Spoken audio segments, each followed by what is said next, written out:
I think ये तो सबको पता ही होगा कि UPSC one of the toughest exam है, तो मेहनत इसमें बहुत लगती है। बट ऐसा नहीं था कि आपको पूरे 16-17 घंटे ऐसे पढ़ाई करनी होती है। ऑन एन एवरेज अगर आप 8 to 10 आवर्स भी पर डे सीरियसली निकाल पा रहे हैं, आई थिंक दैट वर्क्स। तो मेरे लिए भी वही वर्क किया। Basic books, NCERTs, syllabus, previous year questions और मॉक्स, ये था, चाहे वो कोई भी स्टेज हो यूपीएससी का। I think this is something जो कॉन्स्टेंट रहता है। I think just to stay in this preparation आपको एक इंटरनल मोटिवेशन तो होना बहुत ज़रूरी है। जैसे था कि मैंने सपना देखा बनने का, इसके पीछे कुछ रीजंस थे and that's why I stayed constant.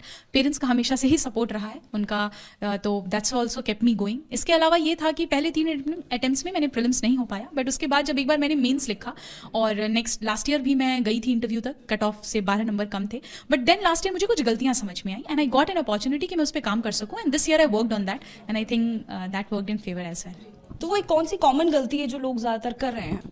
I think बहुत ज़्यादा रिसोर्सेज फॉलो करना, बहुत ज़्यादा स्कैटर्ड प्रिपरेशन रखना, बहुत सारी स्ट्रैटेजीज फॉलो करना। आई थिंक अभी फिर से रिजल्ट्स आए हैं, बहुत स्ट्रैटेजीज होंगी नेट पे, आप यूट्यूब पे freely available. And I think वो स्टूडेंट्स उससे कंफ्यूज ना हो। सबकी स्ट्रैटेजी अलग होती है, सबकी जर्नी अलग होती है। All we need to do is बहुत ही मिनिमम नंबर ऑफ रिसोर्सेज रखें, उसको मल्टीपल टाइम्स रिवाइज करें एंड प्रीवियस ईयर क्वेश्चंस को हमेशा अपने साइड में रखें इन ऑर्डर टू अंडरस्टैंड कि यूपीएससी की डिमांड क्या है। इंटरव्यू में क्या कुछ सवाल पूछे गए? इंटरव्यू जो मेरा था वो बहुत ही ज़्यादा ओपिनियन बेस्ड था। दिनेश दासा सर का बोर्ड था, very cordial board I would say, और सर ने बहुत ही फ्रेंडली इन्वायरमेंट रखा था। Questions were mostly opinion based. There वो क्वेश्चंस, क्योंकि मैं प्रयागराज से हूँ तो क्वेश्चंस कुंभ पे थे, क्राउड मैनेजमेंट पे थे, ठीक है, उसके साथ साथ स्टैम्पीड पे क्वेश्चंस थे। अपार्ट फ्रॉम दैट उस समय दिल्ली में इलेक्शंस भी हो रहे थे, तो there were question on urban apathy, there were questions on like education qualifications जो होना चाहिए for election age to MPs and MLAs, ये सब थे।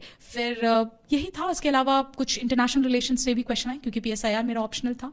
We talked about India and China, India and Bangladesh, तो वो इंटरनेशनल रिलेशंस पे भी क्वेश्चन थे और हॉबी से भी